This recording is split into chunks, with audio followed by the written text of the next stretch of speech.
L'éducation aux valeurs et à la santé sexuelle, le thème qui retient notre attention, les grands enjeux sur SOS Docteur TV, bienvenue. On sait que les grossesses précoces sont légion encore au sein de nos communautés. Également les relations interpersonnelles, les relations parents-enfants, autant d'éléments qui rentrent en ligne de compte au quotidien, exacerbant parfois les difficultés que vivent la jeunesse, mais aussi les communautés au sein des foyers. Pour en parler avec nous au plateau, M. Hervé Kofi Ouagbeni, il est le responsable du programme Jeunes de l'ATBF, l'Association togolaise pour le bien-être familial au Togo. Bienvenue, M. Ouagbeni. Bonsoir, Kenanou. Alors, comment ça va à l'ATBF? Très bien, l'ATBF se porte bien. Plus que jamais bien. Alors, cette association qu'on a toujours prise pour celle qui, disons, était faite aux naissances, mais qui n'en est pas du tout une. On verra sur ce plateau aujourd'hui la TBF de ces dernières années. C'est une institution, sinon une organisation qui opère dans bien de domaines. Comprenez tout simplement que notre santé, notre bien-être font, on va dire, les sujets phares des activités de la TBF. Également avec nous au plateau, Blandine Bénézite. Elle est chargée de programme Rodgus aux Pays-Bas. Bienvenue. Merci. Alors, comment vous vous sentez au Togo? Très bien, très bien. Ça fait plus d'une semaine que je suis là et je suis accueillie à bras ouverts. Voilà, vous aimez notre pays? Oui, beaucoup. Voilà, la thématique qui nous intéresse, on va voir un peu l'état des lieux que nous allons faire dans les deux hémisphères. Je vais l'appeler comme ça. On va voir sous les tropiques comment ça se présente avec M. Ouagbeni. Et de votre côté, est-ce qu'on a, on va dire, on fait face au même type de problèmes? Avec la mondialisation, on sait très bien qu'il y a beaucoup de similitudes aujourd'hui.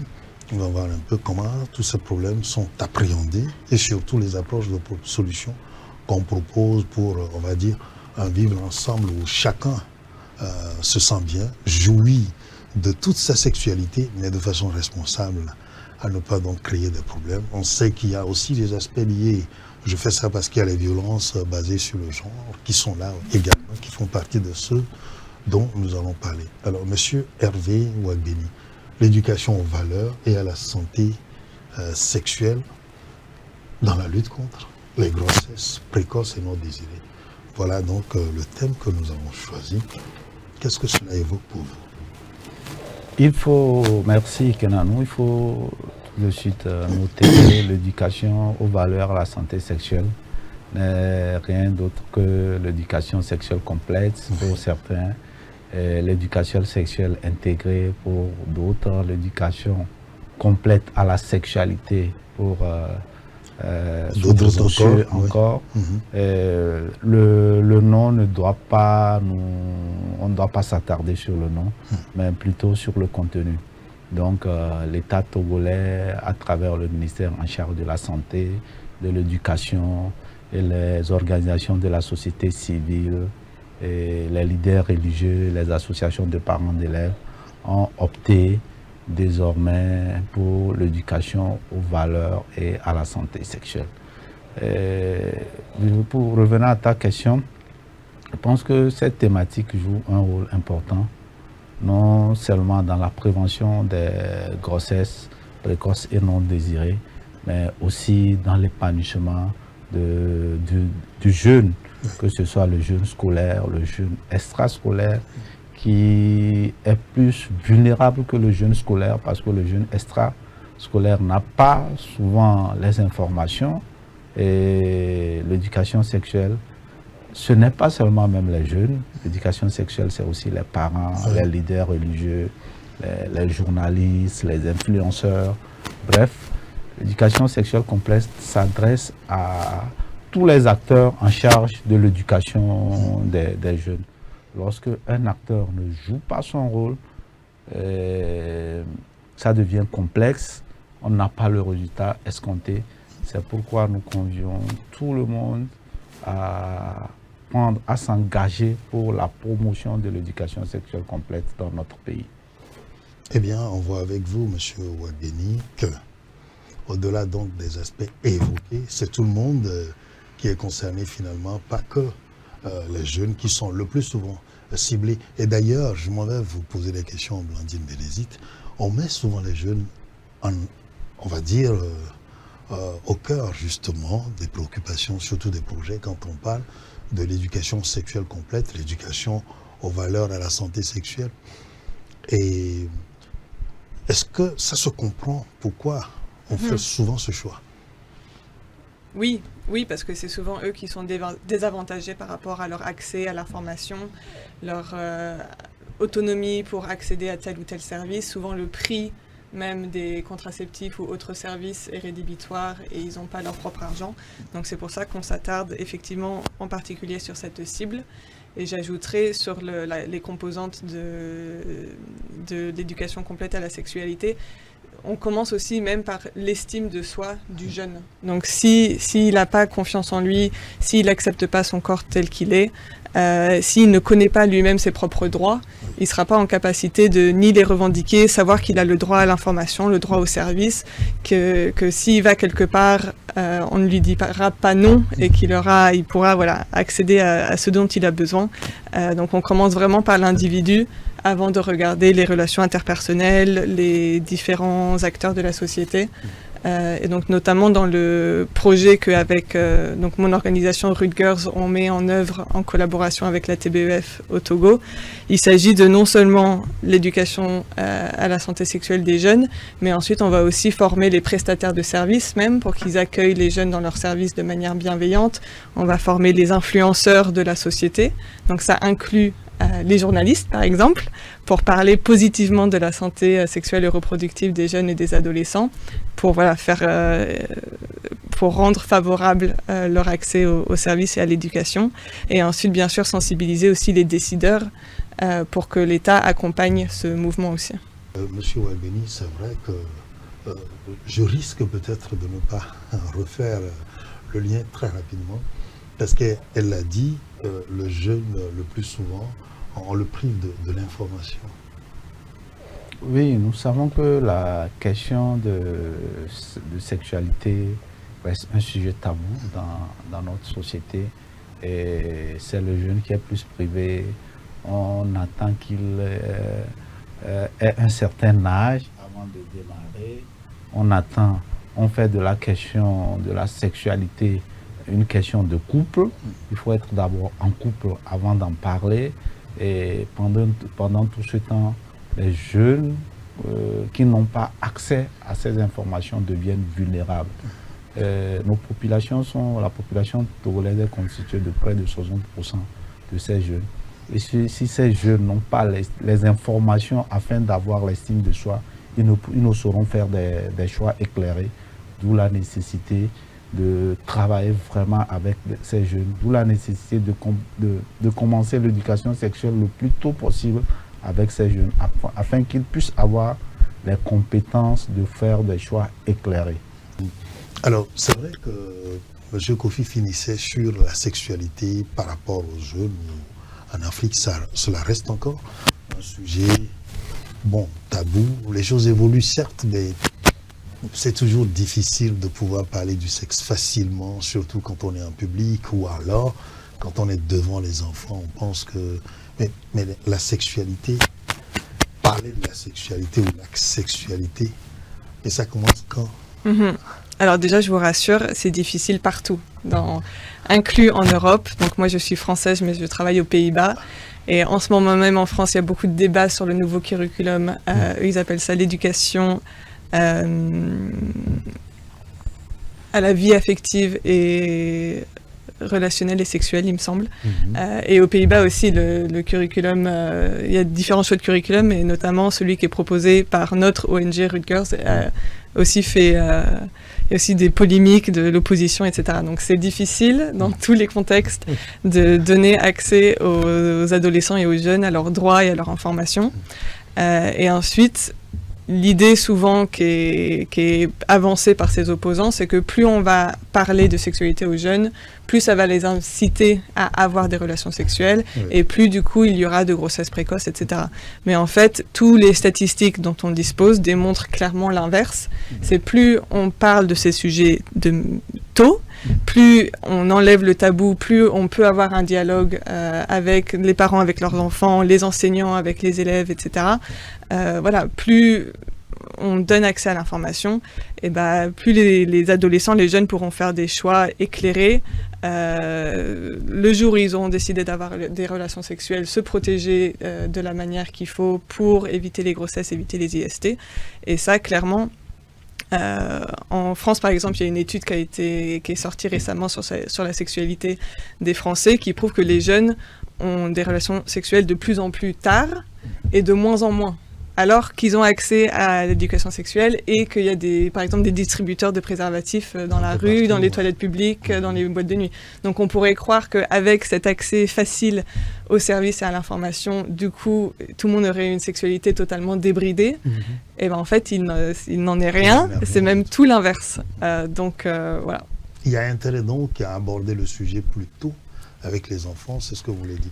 Mais Hervé Ouadbeni, c'est vrai que quand on écoute Blandine, c'est tout un paquet d'informations qu'on donne aux jeunes, sinon à l'adolescent. Parce qu'elle l'a dit, on recommande l'utilisation des préservatifs, il y a donc la lutte contre les IST. Donc, en fait, la thématique ne devait pas être perçue comme juste quelque chose qui aborde un aspect. C'est un paquet d'informations qu'on va livrer aux jeunes. Oui,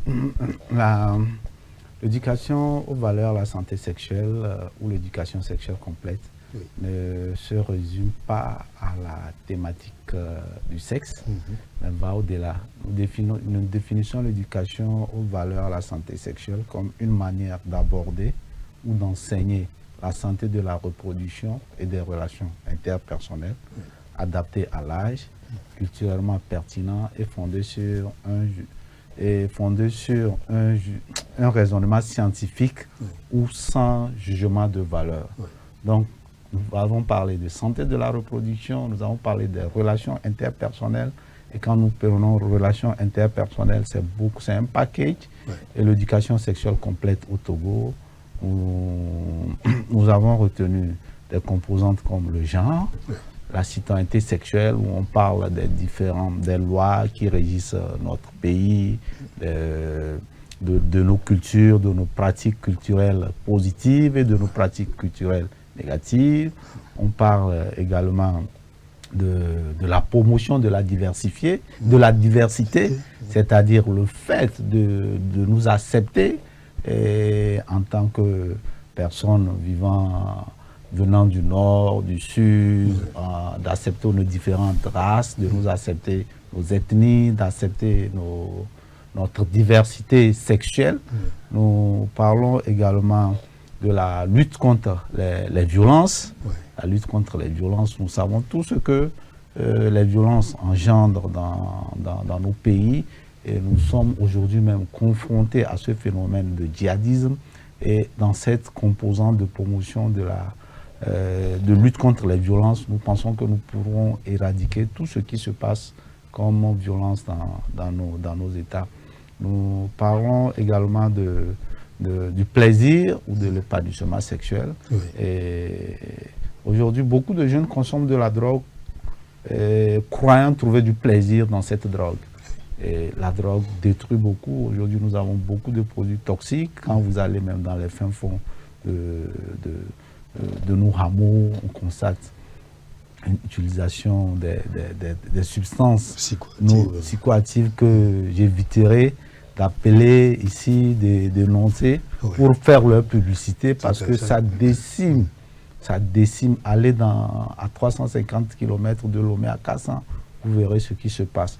Et d'ailleurs, certaines municipalités ont pris des décisions radicales de mettre fin à la commercialisation de certaines substances. De ces substances. Donc, nous parlons également de la composante de la santé sexuelle, nous parlons des IST, du VIH, de la planification familiale. Donc, c'est un package. Tous les aspects de la vie sont pris en compte par les composantes de l'éducation sexuelle complète afin qu'on puisse avoir un citoyen épanoui et responsable. Citoyen épanoui et responsable à partir de cette composante qu'il a listée, oui. Et si je peux ajouter, il y a aussi une des caractéristiques cruciales de l'éducation complète à la sexualité, c'est qu'elle est adaptée à l'âge. Donc par exemple aux Pays-Bas, ça commence dès 4 ans. Oui. Et à 4 ans, voilà, on va parler du consentement, de ça c'est mon corps, ça c'est ton corps. Si quelqu'un n'a pas envie que tu lui fasses un câlin, bah, tu lui fais pas de câlin. Donc voilà, ça commence dès le plus jeune âge, mais forcément de manière adaptée. Et au début, on parle vraiment juste de connaître son corps, comprendre comment il fonctionne et de garder la juste distance avec ses pairs pour pas violenter ni... L'enfant apprend donc en ce moment à se connaître lui-même, à dominer, sinon à posséder son corps, comme vous le dites, parce qu'on sait très bien, on l'a dit, il y a les violences basées sur le genre, qui sont légion encore au sein de nos communautés, que ce soit ici ou ailleurs, comme vous le disiez à l'instant. Mais dans votre précédente intervention, celle-là, bien sûr, vous évoquiez le dialogue, justement. Le dialogue, cela demande quand même des compétences. Bah, souvent, il faut aussi se retourner dans sa propre... Quand on est parent, on peut aussi se remémorer soi-même sa propre adolescence, sa propre enfance. Parce que souvent, les parents disent « Ah, moi, mes enfants, de toute façon, ils sont asexuels, ils ne pensent pas à ça, il ne se passe rien. » Alors que quand on est adulte, on sait que soi-même, on est passé par là. Soi-même, à un certain âge, à l'adolescence, etc., forcément, c'est une question qui intrigue de curiosité. Donc, il faut aussi être réaliste et... Accepter l'évidence qu'on n'est jamais à l'abri. Qu'on est des êtres sexués en tant qu'être humain et que voilà, c'est comme ça. Et que c'est normal qu'en fait, cette curiosité-là, d'ailleurs, naisse chez l'enfant, parce que le contraire serait quand même plutôt inquiétant. Avant de revenir, oui, vous venez de dire que le dialogue nécessite la compétence. Des compétences, voilà. Évidemment, c'est pourquoi dans notre composante relations interpersonnelles que je n'avais pas cité, nous avons un module, la communication parent-enfant, qui renforce les capacités du parent à pouvoir dialoguer, à pouvoir communiquer avec l'enfant. Et dans ce module, nous avons les différents styles de communication. Et nous avons 4 styles. Et nous renforçons les capacités des parents sur ces 4 styles. Et après renforcement de ces capacités, eux-mêmes, ils peuvent toucher du doigt le style qui est plus adapté à l'éducation des jeunes ou des enfants. Déjà, ils apprennent à reconnaître le style qu'ils avaient en pratique, les limites de ce style-là, ses avantages, mais en même temps, cela leur permet aussi d'opter pour celui qui soit l'alternative pour la situation qu'on a à la maison et surtout le vécu qu'on avait, parce que ça commence quelque part. Mais avant que cela commence, il y avait une vie, il y avait une situation à la maison. Alors, tout ce que vous êtes en train de dire, je voudrais poser une question. Est-ce que les parents, au quotidien même, sans savoir désigner la chose, comme on le dit, l'éducation sexuelle complète, chacun quand même sait très bien qu'il y a quelque chose à faire. Tout à fait. Et moi, je pense que, donc, on parlait de style de communication, ça c'est même scientifiquement prouvé. Quand on dit ne fais pas ça, non, ça c'est interdit, l'enfant il va être amené à tester les limites, à découvrir ce qui est interdit, la curiosité grandit en ce moment. Dépasser les bornes. L'éducation par la peur. Alors que voilà, on appelle ça l'approche basée sur la peur. Alors nous on prône plutôt, on appelle ça une approche ouverte ou positive, où quand on parle des risques, du plaisir, de sexualité, etc., on présente toujours les avantages et les inconvénients de manière neutre et objective, et en disant, bah voilà, donc si tu as tel comportement, ça peut te faire plaisir à cause de ça, ça peut comporter des risques, ceci, cela. Ensuite, c'est à toi. Donc, on parle aussi de l'autonomie du jeune de prendre ses propres décisions. Donc, c'est à toi de décider. Mais sache que si tu décides de faire ça, il vaut mieux peut-être aller au centre de santé pour avoir une méthode contraceptive ou pour ceci, pour cela, pour se protéger. Et voilà, donc en gros, le but c'est de donner l'opportunité aux jeunes de prendre leurs propres décisions par eux-mêmes avec toutes les informations, à la fois les bonnes et les mauvaises. C'est une sorte de responsabilisation. Voilà, exactement. Précoce, on va l'appeler comme ça, et qui donne donc ses compétences à l'enfant de faire des choix éclairés. Vous aviez prononcé un mot comme ça, parce que le but pour nous tous, c'est que le choix que l'enfant fait puisse être bénéfique pour lui-même, mais aussi pour toute la famille et la communauté. C'est ça le but, Monsieur Webb. Oui, évidemment, c'est le but. que nous poursuivons, que le jeune puisse faire un choix où, comme Blandine l'a dit, il connaît les limites, les inconvénients, les avantages. Et si nous expliquons clairement ces inconvénients, ces avantages, je pense que l'enfant pourra faire un choix éclairé. Et souvent, c'est le bon choix. Mais lorsque, la plupart du temps, nous voulons... C'est l'approche par la peur. L'approche par la peur. L'approche autoritaire. Et à la puberté, l'enfant a le goût du risque. Il a le goût du risque. Oui. Donc c'est pourquoi nous prenons vraiment de donner des informations scientifiques. Oui. L'enfant aussi, c'est un être qui réfléchit et il pourra faire un choix. Alors, autant nous avons été, enfin, nous disons souvent aux enfants, nous avons été meilleurs, nous étions champions, nous étions plus intelligents. On se voile la face.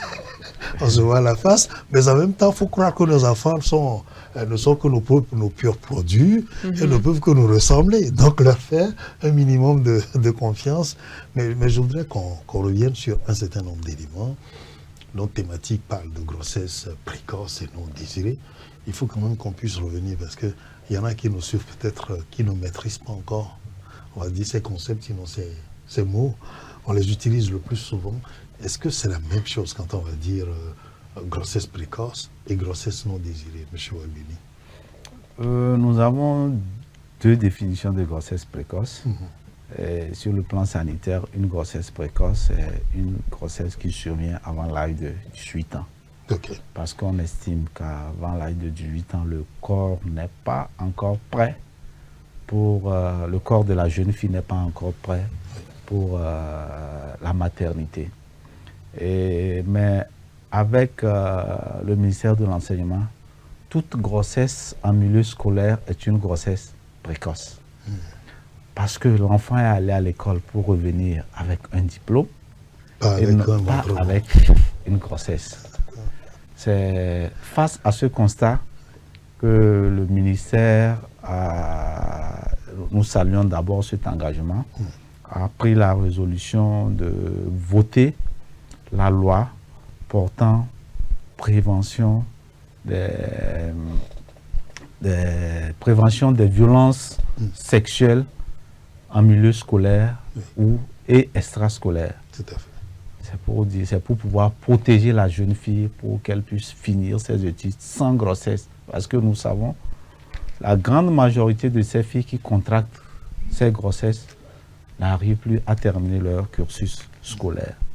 Et en ce qui concerne les grossesses non désirées, c'est ça, grossesse non désirée.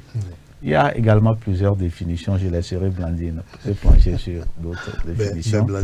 Mais nous considérons comme grossesse non désirée une grossesse à laquelle on s'attend le moins. D'accord.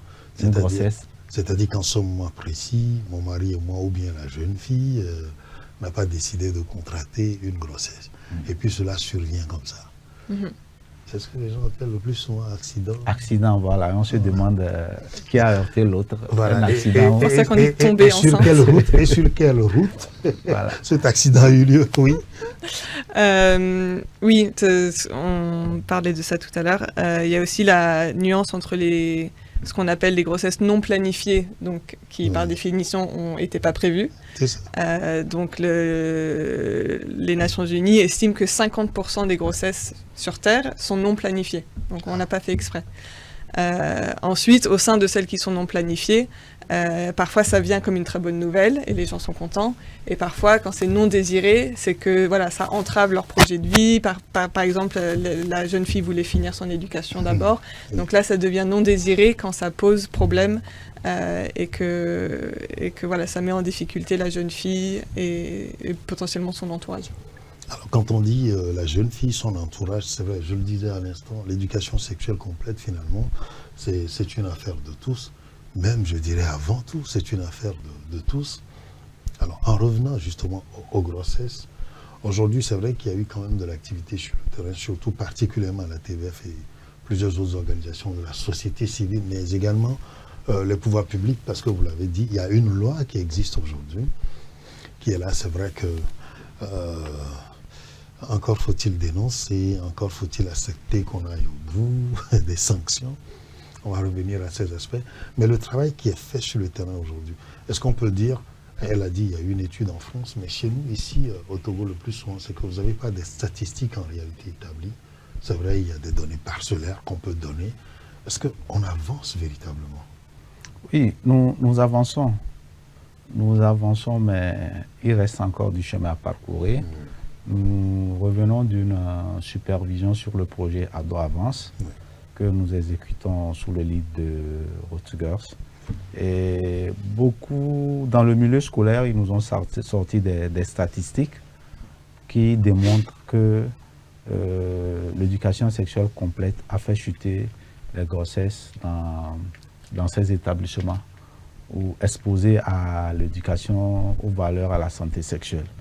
Et en milieu extrascolaire aussi, nous avons eu des témoignages des communautaires, des leaders religieux, pour dire qu'il y a comment j'allais le dire, il y a une régression des grossesses. Et nous étions même chez le chef canton de Mango, un chef très engagé, où il y avait eu un cas de dénonciation. Et ils étaient venus à la gendarmerie, ils étaient venus régler le problème à l'amiable chez le chef canton. Le chef canton leur a dit, ah, vous avez chance que moi, je n'étais pas le premier à être saisi. Hein.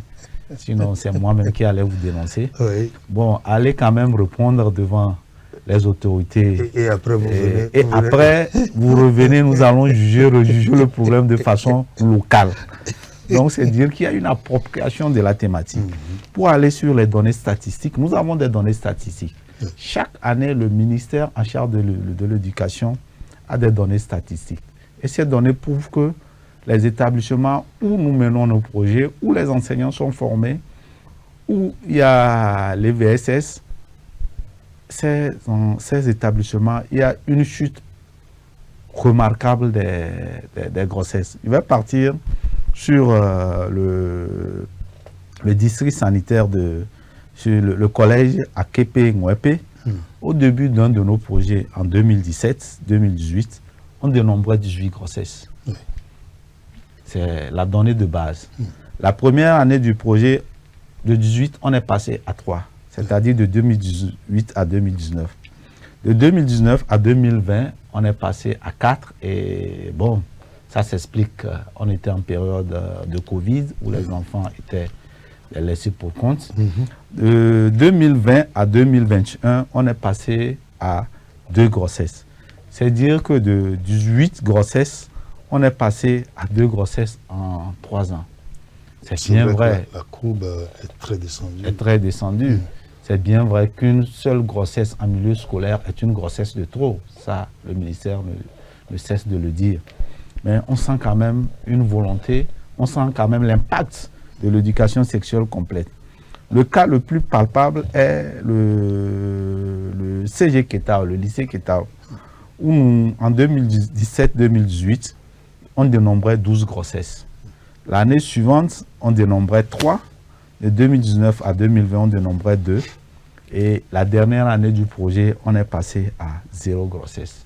Et ce collège a été primé sur toutes les chaînes. Et il y a même un documentaire que tu as bien visualisé sur le lycée Ketao et sur même l'impact des leaders religieux et communautaires dans ces statistiques.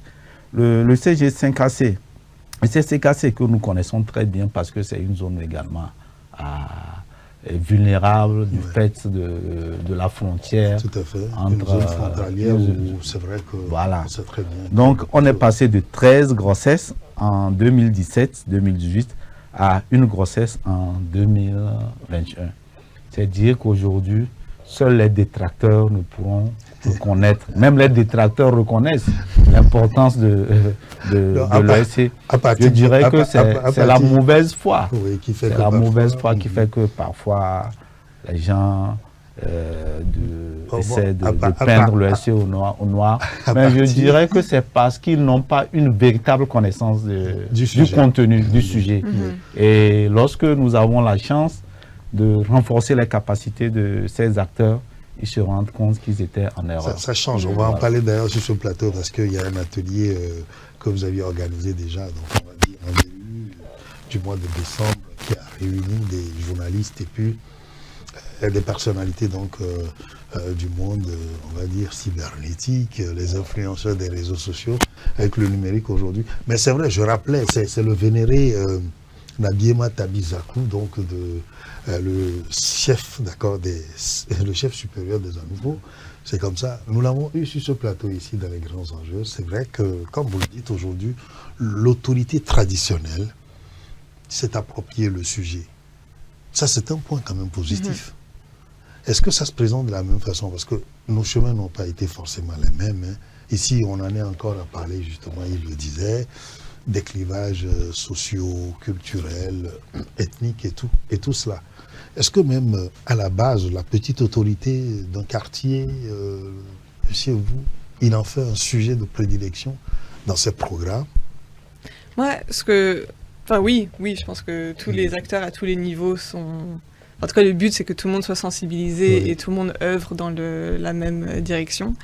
Ce que je trouve intéressant avec cet exemple, c'est que souvent, on nous reproche, nous, en tant qu'ONG, on va dire, basée en Europe, qui soutient, qui renforce les capacités de ONG basées donc ici au Togo, voilà, de venir avec notre influence occidentale, changer les mœurs locaux, etc. Et en fait, moi, ce que je ne cesse de constater, c'est que les problèmes, en fait, qu'on a en France, aux Pays-Bas, au Togo, sont les mêmes. Souvent, les souffrances des jeunes filles, des jeunes femmes sont les mêmes. Et qu'une fois que les gens sont sensibilisés à ces enjeux-là, qu'ils soient en France ou au Togo, eh ben, ils comprennent la gravité de la situation, ils comprennent qu'il faut agir et ils comprennent que voilà, l'accès à l'information et aux services, ça ne va pas dépraver la société, mais au contraire, ça va protéger les gens, leur permettre de se protéger soi-même et de faire leur propre choix pour décider avec qui, si je veux est-ce que je veux fonder une famille, si oui, avec qui, quand, comment, combien d'enfants, etc. Que les gens soient libres de leur choix. Alors, libres de leur choix, parce que tout ça, ça se programme, même fonder un foyer, on ne se lève pas sur un coup de tête, on le fait, mais chacun en a forcément besoin. Alors, Ado avance ensemble, c'est ça le projet que vous évoquiez dans votre intervention.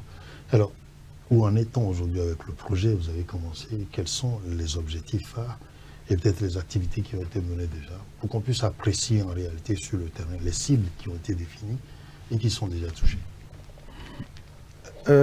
Ado Avance, nous l'avons démarré, nous sommes dans la dernière année, dans l'année 3, c'est ça, si je ne me trompe. Dans quelques mois, le projet prendra fin.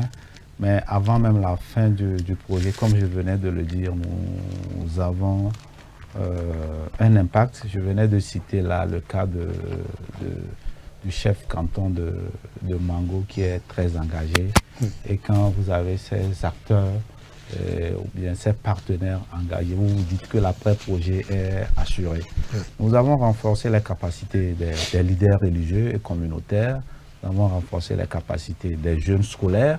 Nous avons renforcé les capacités des jeunes extrascolaires. Nous avons renforcé les capacités des patrons et patrons d'ateliers, ce que nous appelons communément les membres de la chambre des métiers. Nous avons également renforcé les capacités des organisations des jeunes. Landy le disait également, nous avons renforcé les capacités des prestataires d'offres de services. On a estimé que le jeune, lorsqu'il a l'information, doit avoir l'accès aux services de santé. Et maintenant, si on ne renforce pas la capacité de ces acteurs, il peut avoir un frein et le résultat escompté ne sera pas atteint. Et c'est avec satisfaction également que nous constatons qu'aujourd'hui, nos centres de santé, d'abord, ces formations sanitaires sont devenus des centres conviviaux. Ils ont dégagé des horaires pour offrir des services aux adolescents. Donc des services adaptés aux adolescents. Et sur un autre projet que nous exécutons, la clinique mobile va sillonner dans ces axes, dans ces zones, afin d'offrir gratuitement les services à ces populations qui n'ont pas forcément accès aux services conviviaux de qualité. Donc on réduit donc la distance aux gens, parce que le plus souvent, on se dit, je ne suis pas proche d'un centre de santé, on n'a pas justement cette envie, ce désir. On sent également une appropriation au niveau décentralisé, c'est-à-dire que les communes ont pris à bras le corps cette thématique, avec les points focaux santé sexuelle des jeunes qui sont dans les différentes communes, et ils vont assurer la pérennité de ces activités dans leur commune, et c'est avec joie que nous le constatons. Voilà. Parce qu'il ne faut pas qu'à la fin des projets, on dise le projet est fini, donc les activités s'arrêtent. On attend peut-être de nouveaux financements pour repartir. Alors c'est de se dire que le sujet, il est intéressant, il est d'intérêt, il est pertinent. Nous nous l'approprions, nous continuons la mise en œuvre avec les moyens de bord. Oui, je pense que c'est tout l'enjeu de l'année 3 pour les différents partenaires de ce programme. Donc, il est mis en œuvre au Togo, mais aussi en Côte d'Ivoire, au Bénin, au Burkina Faso, au Cameroun. Donc là, toutes les ONG qui mettent en œuvre ce programme se posent la question de comment faire en sorte que ce qu'on a commencé continue. Et là, donc, non seulement il y a chercher des nouveaux financements, mais il y a aussi que les différents acteurs à différents niveaux prennent leurs responsabilités et intègrent ça dans leurs budgets locaux, régionaux, nationaux, et voilà, que ça devienne le but ultime, c'est que les ONG aient plus besoin de travailler, parce que tout sera tellement bien intégré dans la société déjà, qu'on n'aura plus besoin de former par exemple, de former les enseignants dans les écoles. Hervé me disait tout à l'heure que si on formait déjà les personnes qui veulent devenir enseignants dans leur centre de formation pour devenir enseignants, bah, du coup, toutes les personnes qui ont un diplôme d'enseignant seront déjà aptes à dispenser l'éducation complète à la sexualité dans les écoles, et des associations comme la TBF n'aura plus besoin, eux, de former comme ça au compte-gouttes en fonction des financements, des projets, les enseignants dans différents établissements. Donc en ce moment, c'est que les curricula sont installés, sont établis. Chacun se fait peut-être, on va dire, plus ou moins spécialiste de la question. Chacun se fait quand même, on va dire, acteur clé et se dit, voilà la mathématique de prédilection. C'est un peu le but visé. Et puis vous avez fait la même chose avec les journalistes en début du mois. Alors, c'est vrai que c'était un atelier qui a réuni beaucoup de monde. Monsieur Orebeni, qu'en était-il exactement? Oui, c'est comme le disait quelqu'un, c'était un casting vraiment. Nous avons reçu à voir les personnes qu'il fallait et qui pouvaient transmettre le message. Comme tout atelier en matière d'éducation sexuelle complète, le début n'était pas facile. Les gens étaient un peu braqués. Mais à la suite, il y avait des conservateurs. Il y avait des conservateurs. Endurcis. Des timides mais aussi parfois. Au fil des jours, c'est avec joie que nous avons constaté que les plus conservateurs se sont ouverts. Et ils étaient désengagés. Et ils ont même partagé leur expérience avec nous. Et c'est l'un des meilleurs ateliers que j'ai organisé. Les gens se sont engagés sur le champ. Ils ont fait même adhérer leurs enfants eux-mêmes à l'ATBF. Mais puisque le casting était bon. Donc, les gens ont commencé même à créer des contenus déjà sur place. Donc, je pense que... Parce que disons, on va dire, les informations reçues étaient encore fraîches. Il fallait donc... C'est un défi à nous maintenant de pouvoir mobiliser les ressources. On a formé une trentaine. On n'a pas que 30 hommes de médias ou influenceurs. C'est à nous de pouvoir maintenant mobiliser les ressources pour les 4 jours de formation. C'est grand, mais c'est aussi peu pour aborder toute la pléthore ne serait-ce que les 7 composants déjà. Nous avons eu des recommandations venant également de ces journalistes de pouvoir vraiment les accompagner à approfondir le sujet, à se spécialiser, si possible, dans des composantes. Et nous pensons le mettre dans nos rapports et mobiliser également les ressources. Ça, je le dis une fois encore, chapeau à tous les participants. ce n'était pas évident de réunir ces personnes Mais comment vous avez au fait? vu de leur calendrier chargé, Oui, mais au comment vu vous de avez fait? leur notoriété sur le plan national. Mais on s'est dit que c'est ces personnes qu'il nous fallait amener. Et on s'est mis dedans, on s'est lancé et puis ça a pris. Il évite la question, mais comment vous avez fait? Oui, la TBF est une association créée depuis 1915. C'est une association crédible. Oui. Et même si certains avaient estimé nous connaissons. Oui, c'est vrai que la TBF des 10-20 premières années, c'est nous connaissons donc l'imitation de naissance. Un influenceur, un artiste de haut niveau, un journaliste pour...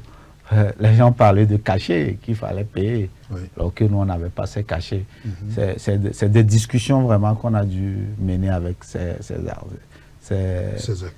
acteurs. Et j'étais persuadé que s'ils arrivaient, ils ne devraient pas repartir au vu du contenu. Oui.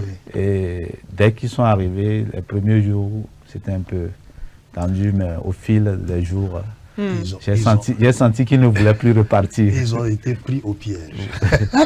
Parce qu'effectivement, à la TBF aussi, on apprend la diplomatie de couloir, on apprend les bonnes astuces pour mettre les gens dans les mailles de vos gros filets. Oui, Blandine. J'ajouterais que l'enjeu, maintenant, c'est d'en former d'autres, mais c'est aussi chacun qui a été formé lors de cette formation, c'est sa responsabilité aussi de partager avec ses pairs, dans ses bureaux maintenant de chaînes de télé, de presse écrite, etc., de sensibiliser les autres et d'être défenseur des droits au sein de sa propre institution. Je suis revenu dans l'atelier, voilà ce que j'ai appris, voilà la dissémination. Voilà, c'est le mot est trouvé. La dissémination, oui, c'est partager. Oui. Nous avons fait un plan d'action où chaque participant était tenu de faire la dissémination dans son organe de presse. Donc nous sommes rassurés que ça sera fait. Voilà. Donc si je me trompe pas, vous étiez vous-même présent lors de cette formation. Oui, en effet, je le reconnais. C'est vrai que je suis revenu avec beaucoup d'éléments. C'est ça d'ailleurs qui me permet de faire cette émission avec vous. J'anticipe votre question. Allez-y. Moi, ce qui m'intéresserait, c'est de savoir, est-ce que sur un aspect spécifique de ces questions de santé sexuelle et reproductive, est-ce qu'il y a quelque chose sur lequel vous avez changé d'avis? Est-ce qu'il y a quelque chose que vous avez appris, qui vous a étonné? Est-ce qu'il y a quelque chose que vous avez maintenant décidé d'intégrer dans votre travail ou même dans votre vie de tous les jours? Je constate maintenant que les rôles ont changé.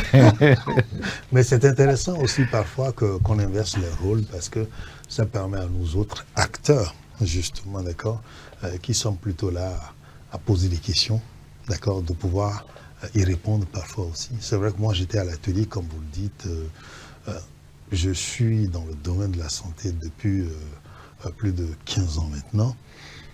Et on aurait dit que ce sont des sujets avec lesquels je me suis familiarisé. Mais l'on se rend compte que les réalités ne sont pas du tout les mêmes quand on évolue selon les temps, mais aussi selon l'évolution technologique même aujourd'hui. Les gens ont plus accès à l'information. Ce dont je me suis rendu compte, c'est que nos enfants sont plus en avance sur nous d'ailleurs. Et on ne fait pas souvent attention. On pense que tout doit venir de nous. Vous voyez ? Et donc, le dialogue, justement, dont nous parlions à l'instant, moi, c'est l'élément fondamental que j'ai retenu. C'est de pouvoir, justement, donner la parole aux jeunes, l'écouter, apprendre plutôt à le redécouvrir. Parce que cet enfant qu'on a porté dans ses bras, il grandit, on le prend toujours pour un enfant. On pense que le moment n'est pas encore venu pour qu'il exprime, on va dire, certains besoins, alors que nous ne sommes pas qualifiés pour déterminer quand est-ce que ce besoin se pose pour l'enfant et quand, au moment, sinon le lieu et l'endroit où il en a besoin. Et donc c'est un peu ça, au lieu d'être dans une approche où on prescrit à l'enfant forcément parfois, il faut lui donner quand même l'occasion de lui-même de pouvoir s'exprimer et de proposer même son propre choix de vie. Et ça, c'est ce que je retiens. Donc en tant que parent, le plus souvent on fait cette erreur-là, où on donne l'impression que c'est nous seulement qui prescrivons. Sinon la vie, c'est vrai, nous la donnons peut-être à nos enfants, mais elle ne nous appartient pas en réalité. Donc voilà un peu ce que je retiens. Et Hervé a pu le constater, d'accord, à l'atelier. C'est vrai qu'il l'a dit quand on était venu, c'était tendu sur, on va dire, certains principes de vie, la façon dont nous avons été éduqués. On ne comptait pas céder. Mais quand on explique les composantes, on explique le dialogue, vous vous rendez compte que c'est des choses qu'on peut faire, qui ne coûtent rien du tout. Mais quand on ne le fait pas, le prix qu'on en paye après, c'est un prix exorbitant. Pour renchérir, c'est surtout lorsque nous avons projeté l'outil rapide, Voilà. où nous avons démontré l'impact, ce qu'on gagne ou ce qu'on perd lorsqu'on ne maîtrise pas l'éducation, la natalité. Voilà. C'est là-bas qu'il y a eu, c'est après ce module qu'il y a eu un silence de mort et qu'il y a eu une reconversion. Parce que tout le monde a tenu sa tête. C'est un peu ça aussi, comme je le dis, on pense en fait, parce que vous savez, les hommes de médias, les journalistes, on sort sur tous les sujets, que parfois on a l'impression qu'en fait, on connaît plus ou moins tous les sujets. Mais quand on va dans le fond des choses, on approfondit, vous vous rendez compte que vous n'êtes spécialiste de rien finalement, et qu'il faut continuer donc de se documenter, et surtout de se rapprocher des organisations comme celle-là. Je pense que j'ai été l'invité de l'émission pendant un petit moment. Je reprends ma casquette. Ben, vous me la retournez. Merci beaucoup. On va terminer cette émission, on va dire, très en beauté comme on l'a commencé. Je vais commencer avec vous, Blandine. C'est vrai que vous êtes en train de mettre un projet, en œuvre un projet sur Ado, Avance Ensemble. Aujourd'hui, par rapport à ce que vous avez constaté, le travail qui est fait par la TBF, si vous avez un message en fait à délivrer, que diriez-vous? Nous, on est très impressionnés du travail accompli, de l'engagement surtout des différents partenaires, que ce soit l'État, les maires au niveau local, les parents, les personnes qui ont été sensibilisées. Je pense que vraiment le renforcement de capacité qui a été fait au niveau de tous ces différents échelons de la société a vraiment porté ses fruits. Et même si le financement s'arrête, là ça va s'arrêter à la fin du mois de juillet 2025, je pense que ces personnes qui ont été sensibilisées, elles ont le pouvoir de transformer la société, rien que par leur vie, par leur exemple. Et donc voilà, déjà je suis confiante pour l'avenir, et la TBF a des excellentes relations avec notamment les différents ministères de la santé, de l'éducation, etc., qui sont très engagés sur la question. Donc je pense que c'est un bel avenir pour les personnes qui ont été sensibilisées par ce projet et par les résultats qui ont été atteints. Eh bien, vivement que le financement revienne et qu'on puisse poursuivre. J'espère, croisez les doigts. C'est notre souhait. Bénédicte Blandine Bénédicte, pardon. Vous êtes chargée de programme à Rutgers aux Pays-Bas. Merci d'être passé sur ce plateau. Vous êtes au pays, j'imagine. On va encore se retrouver pour un autre numéro. Le sujet, il est tellement vaste, il a tellement de composantes, il est tellement pertinent qu'il faille aujourd'hui en faire une transition dans nos programmes. C'est ce qui a été recommandé, n'est-ce pas, M. Wagbeni? Oui, c'est ce Je suis sûr que c'est le message que nous attendons fermement des hommes de médias et des réseaux sociaux et des influenceurs. Les jeunes, c'est nos enfants, c'est nos petits frères, c'est nos cousins, et nous n'allons pas forcément attendre un financement avant d'agir. Je pense qu'au vu du contexte en matière de la santé sexuelle de la reproduction, où on dénombre près de 3000 grossesses en milieu scolaire, et ça veut dire qu'on a 3000 mamans, jeunes mamans, en milieu scolaire, et avec une déperdition, on a 17,3% de taux de grossesse, voire plus dans certaines régions. Comme le disent les Anglais, it is time to act. Yes, you're right. It's time to act. Merci beaucoup. Nous avons pris note et nous allons acter, rassurez-vous. Eh bien, on nous demande d'agir, nous allons agir. C'est ce que nous faisons déjà sur ce plateau de SS Docteur TV. Que chacun prenne ses responsabilités, parce qu'il y va justement de notre bien-être. Il y va du développement intégral de nos sociétés, de notre pays, Merci de votre fidélité. Vous le faites déjà en nous regardant, en nous suivant. Continuez donc de nous soutenir. Restez quand même câblés. Rien ne change, le meilleur reste à venir. Merci.